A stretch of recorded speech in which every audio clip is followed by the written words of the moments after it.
Siempre creí que había conseguido la vida perfecta, una carrera prometedora, un matrimonio estable y, ahora, la realización que tanto había esperado. Estaba embarazada. Cuando sostuve la prueba positiva en mis manos, sentí que mi felicidad estaba completa. Gabriel y yo construiríamos una familia, y aunque su familia nunca me había aceptado completamente, creía que con el tiempo todo se ajustaría. Qué ingenua fui. La cena en casa de los Montserrat debía ser una celebración. Mi embarazo ya estaba avanzado y esperaba que, finalmente, César mostrara un poco de interés por el nieto que estaba por venir. Pero en cuanto entré en la mansión, me di cuenta de que no había nada acogedor en aquel ambiente. Todo era frío, calculado, como si yo fuera una intrusa. La mirada de César recorrió mi figura con desprecio, y la madre de Gabriel, como siempre, se limitó a una sonrisa contenida, sin atreverse a oponerse a su marido. Nos sentamos a la mesa y la conversación siguió el mismo guión de siempre. Negocios, inversiones, conexiones influyentes. Permanecí en silencio, sabiendo que cualquier palabra mía sería ignorada, o, peor aún, usada en mi contra. Pero cuando César giró su mirada cortante hacia mí, supe que solo estaba esperando el momento oportuno para atacar. Entonces, Amanda, ¿aún piensas trabajar después de que nazca esa criatura? ¿O vas a hacer algo útil y dedicarte a tu marido como una buena esposa debería hacerlo? La pregunta estaba cargada de veneno. Sentí el peso de todas las miradas sobre mí, esperando. Mi reacción. Gabriel, a mi lado, continuó cortando su carne, fingiendo que no escuchaba. Respiré hondo antes de responder, manteniendo la voz firme. Pienso continuar con mi carrera. Amo lo que hago y no veo por qué debería renunciar a ello. César soltó una risa baja, como si mi respuesta fuera un chiste mal contado. Por supuesto. La ambición siempre ha sido tu defecto más irritante. Bebió un sorbo de vino antes de continuar. No sé qué vio Gabriel en ti. Mujeres como tú destruyen familias. Son demasiado egoístas para entender cuál es su lugar. El cuchillo que sostenía se detuvo en mitad del plato. La sangre hirvió en mis venas y sentí mi corazón latiendo en mis oídos. Podría haberme quedado callada, como siempre hacía, pero algo dentro de mí no me lo permitió. Estaba cansada. Cansada de caminar de puntillas, de sentirme inferior dentro de mi propia vida. Interesante escuchar eso de alguien como usted. Mi voz salió controlada, pero había un hilo de acero en ella. Alguien que se esconde detrás del dinero y la influencia para controlar todo a su alrededor. Si hay algo que destruye familias, es esa obsesión enfermiza por el poder. El silencio que siguió fue asfixiante. La tensión en el aire era tan densa que respirar parecía imposible. La mirada de César se estrechó, y por primera vez vi algo diferente en ella.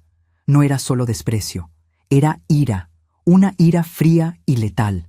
Antes de que pudiera reaccionar, sentí un impacto violento en el rostro. El dolor llegó primero como un choque, y luego como una oleada abrumadora. Mi cuerpo fue lanzado hacia atrás, y el mundo giró mientras caía de la silla, instintivamente protegiendo mi vientre. El golpe contra el suelo fue seco, y por un segundo, el pánico me paralizó. Mi bebé. La sala quedó en silencio. Sentí el sabor de la sangre en mi boca y parpadeé varias veces para aclarar la visión. Cuando levanté la mirada, César estaba de pie, respirando pesadamente, como un depredador que finalmente ha atacado a su presa. Pero no fue eso lo que me destruyó. Lo que realmente rompió algo dentro de mí fue la visión de Gabriel. Estaba quieto, solo quieto. No hizo nada, no gritó, no se movió. Solo se quedó allí, observando, como si aquello no fuera más que una molestia pasajera. César se inclinó sobre mí, su rostro una máscara de desdén. Nunca serás una de nosotros. Sus palabras resonaron en el vacío dentro de mí. Debería estar temblando, llorando, suplicando ayuda. Pero no hice nada de eso. Simplemente me incorporé lentamente, ignorando el dolor, ignorando el sabor metálico de la sangre en mi lengua.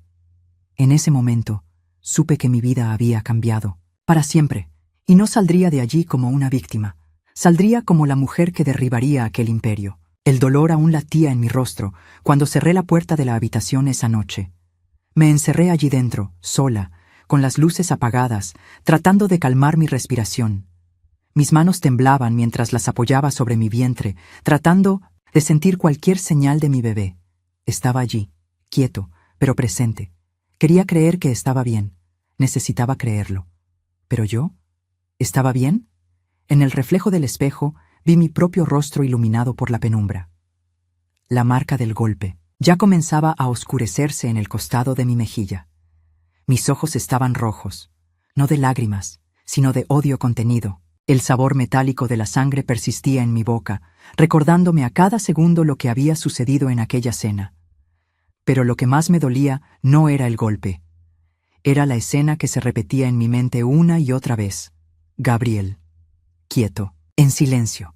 Si al menos hubiera intentado, si al menos hubiera dicho una palabra, pero no hizo nada.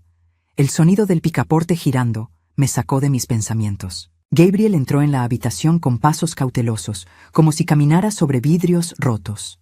Cerré los ojos por un instante antes de enfrentarlo. Parecía vacilante, sosteniendo la puerta abierta, como si no estuviera seguro de si debía entrar o no.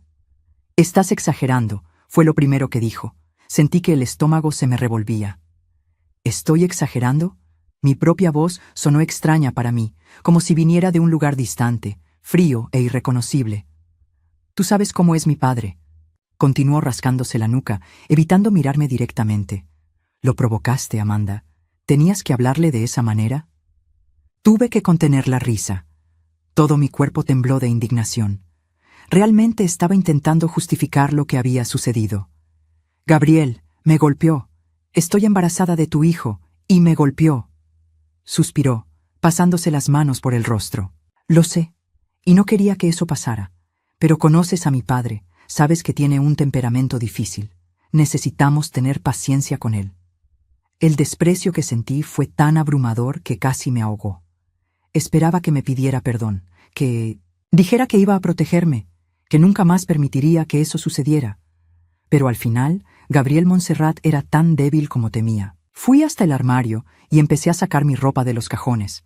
Mis movimientos eran rápidos y decididos. Gabriel frunció el ceño. «¿Qué estás haciendo?» «Me voy». Se rió nervioso, como si yo estuviera haciendo un drama innecesario. «Amanda, no seas impulsiva. Mañana hablaremos. Todo se calmará. Estás llevando esto demasiado lejos». Me giré hacia él, sujetando la asa de la maleta. «¿Demasiado lejos? Viste a tu padre golpearme y no hiciste nada. ¿Y ahora quieres que finja que eso no pasó?» Amanda dio un paso adelante, como si quisiera detenerme, pero se detuvo a mitad de camino. Tal vez se dio cuenta de que, si me tocaba, lo empujaría con todas las fuerzas que me quedaban. Ya no era la mujer que aceptaba sus disculpas vacías. Tomé mi maleta y pasé junto a él sin mirar atrás. Bajé las escaleras con el corazón martillando en mi pecho. La casa estaba en silencio, pero sentí el peso de unos ojos observándome. No me importó. Todo lo que quería era salir de allí. Gabriel me siguió hasta la puerta. «Si sales ahora, Amanda, no hay vuelta atrás». Me detuve por un segundo, sintiendo el frío de la noche acariciar mi piel. Me giré lentamente para mirarlo. «Perfecto», respondí, «porque no quiero volver nunca más». Salí de aquella casa sin mirar atrás, y en ese momento hice una promesa silenciosa. Intentarían enterrarme, intentarían silenciarme, pero no lo lograrían. Porque ahora no solo luchaba por mí, luchaba por mi hijo, luchaba para derribar a cada uno de ellos. Y nunca perdería esa guerra. La comisaría olía a café barato y papel envejecido. El sonido de los teclados y las voces cansadas de los policías llenaban el ambiente. Pero para mí, todo sonaba amortiguado, distante. Estaba sentada en una silla dura, con un vaso de agua intacto frente a mí. Mis manos aún temblaban, no de miedo, sino de una mezcla de rabia y agotamiento. El comisario me observaba con una expresión neutra mientras anotaba mis palabras. ¿Está segura de que quiere formalizar la denuncia, señora Ferreira? Levantó la mirada del papel, estudiándome con cautela. La familia Montserrat es influyente, y si sigue adelante con esto, puede enfrentar represalias. Sentí una punzada en el pecho, pero no era duda. Era indignación. ¿Cómo era posible que, en pleno siglo XXI, un hombre rico aún pudiera cometer un crimen y salir impune simplemente porque su apellido tenía peso? Sí, quiero seguir adelante, respondí con la voz firme. Y no me llame señora Ferreira, ya no llevo ese nombre. El comisario solo asintió, como si ya supiera que mi decisión era inquebrantable. Mientras finalizaba los documentos, mi teléfono vibró en el bolsillo de mi chaqueta. El nombre de Gabriel brilló en la pantalla. Lo ignoré.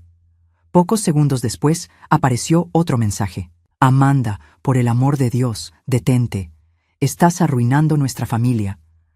Reí sin humor. Nuestra familia. ¡Qué broma! Gabriel nunca fue mi familia. Salí de la comisaría sintiendo el viento frío de la noche cortar mi piel. Por primera vez, en años, estaba verdaderamente sola.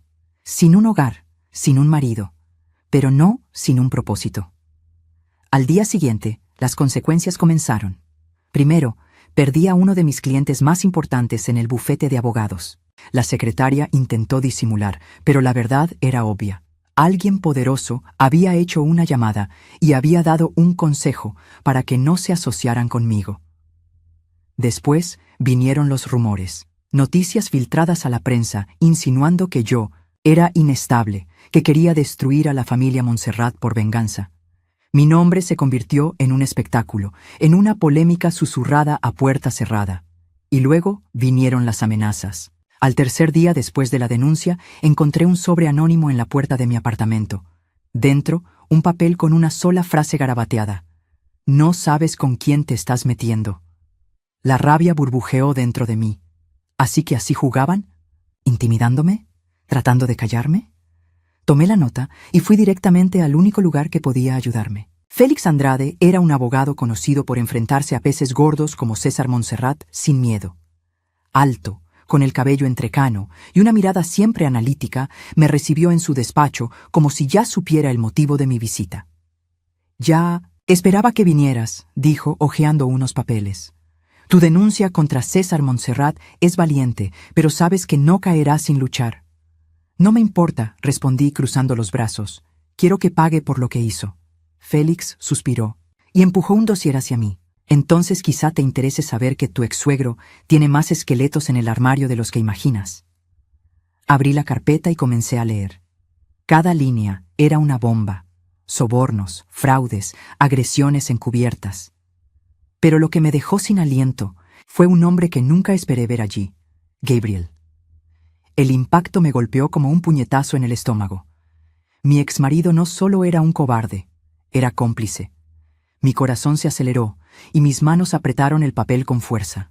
Miré a Félix, que me observaba con expectación. «Ahora dime, Amanda», preguntó, entrelazando los dedos sobre la mesa. «¿Quieres venganza o justicia?» Y en ese momento me di cuenta de que no tenía que elegir.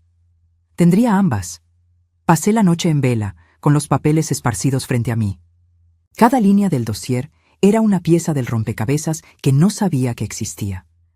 César Montserrat no era solo un hombre cruel y abusivo. Era un criminal, un manipulador. Y ahora sabía cómo derribarlo. Pero lo que más me dolía era ver el nombre de Gabriel allí. Mi exmarido, el hombre que se suponía que debía protegerme, no solo era débil, era cómplice. Podría haber sentido dolor, podría haberme dejado consumir por el asco, pero aquella noche solo había una cosa dentro, de mí, determinación. A la mañana siguiente, entré en la oficina de Félix con la carpeta firmemente sujeta en mis manos. Él estaba de pie, junto a la ventana, mirando la ciudad debajo, como si supiera que vendría. «Entonces, Amanda», dijo sin darse la vuelta, «¿estás lista para incendiar el Imperio Montserrat?» Me senté frente a su escritorio y deslicé la carpeta hasta él. «Quiero justicia». Mis palabras salieron afiladas, pero quiero que sientan todo lo que me hicieron sentir. Félix sonrió, apenas perceptible. «Entonces jugaremos con sus reglas». Y jugamos. En el tribunal, César Montserrat entró como un rey en su castillo. El traje impecable, la mirada altiva, la seguridad arrogante de alguien que nunca ha perdido. Gabriel lo siguió, la copia exacta de su padre en otro papel ensayado. Pero ese día los observé de una manera diferente. César no era invencible. Era un hombre que confiaba demasiado en su propio poder. ¿Y Gabriel? Gabriel no era más que un reflejo distorsionado, un títere que nunca supo vivir sin que su padre moviera los hilos. Los primeros minutos fueron exactamente como lo esperaba. Los abogados de César intentaron pintar mi denuncia como el arranque de una mujer vengativa. Gabriel dio su testimonio ensayado, hablando de lo inestable que yo era y de cómo su padre solo había reaccionado a una provocación. Entonces llegó mi turno. Me levanté, caminé hasta el centro de la sala y entregué los documentos al juez. ¡Excelencia! Mi voz sonó firme, sin vacilaciones. Lo que me ocurrió aquella noche no fue un incidente aislado. César Montserrat tiene un historial de violencia, y puedo probarlo. La sala quedó en silencio. César intentó mantener la compostura, pero vi cómo su mandíbula se tensó. Gabriel tragó en seco. El juez examinó las pruebas, los documentos, las evidencias. Miró a César con un peso diferente en su mirada. Y entonces, el golpe final. Félix se levantó a mi lado y entregó otro dossier. Además, hemos descubierto irregularidades financieras vinculadas a la empresa Montserrat. Sobornos, lavado de dinero. Se giró hacia Gabriel. Y la implicación directa de su hijo en un crimen que se encubrió hace años. El rostro de Gabriel perdió todo color. César se volvió hacia él, y en ese instante algo se rompió entre los dos. El rey entendió que su heredero era la pieza más frágil del tablero. De repente, el juicio ya no se trataba solo de mí. Se trataba de la verdad que había desenterrado. Y vi, por primera vez, cómo César Montserrat comprendía que no saldría ileso.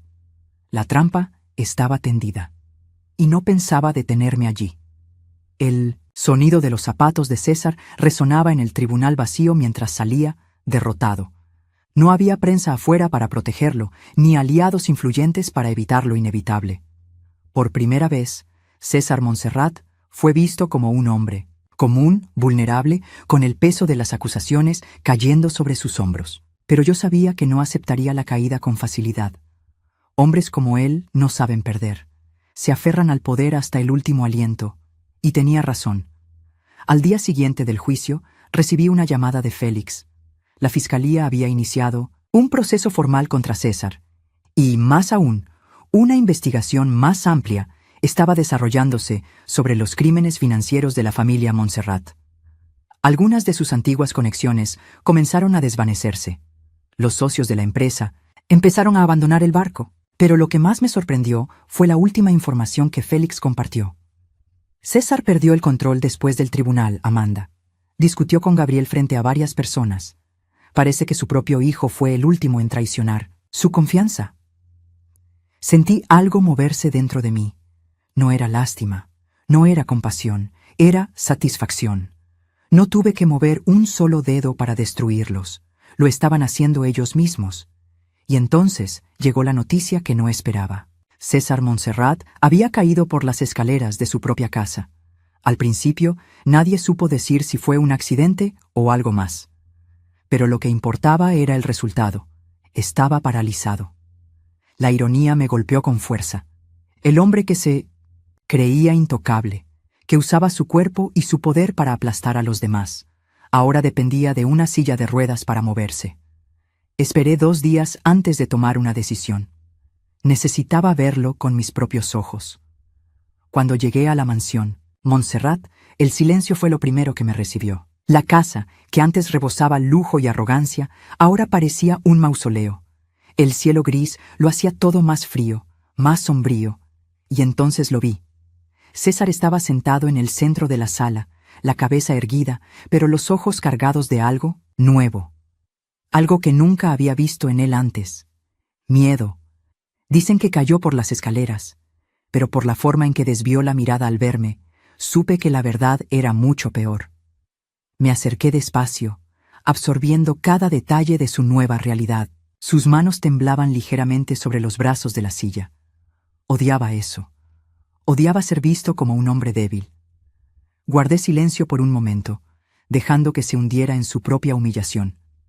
Luego me incliné levemente hacia él, permitiendo que mi voz saliera baja, casi suave. ¿Satisfecho? Mi mirada no titubeó.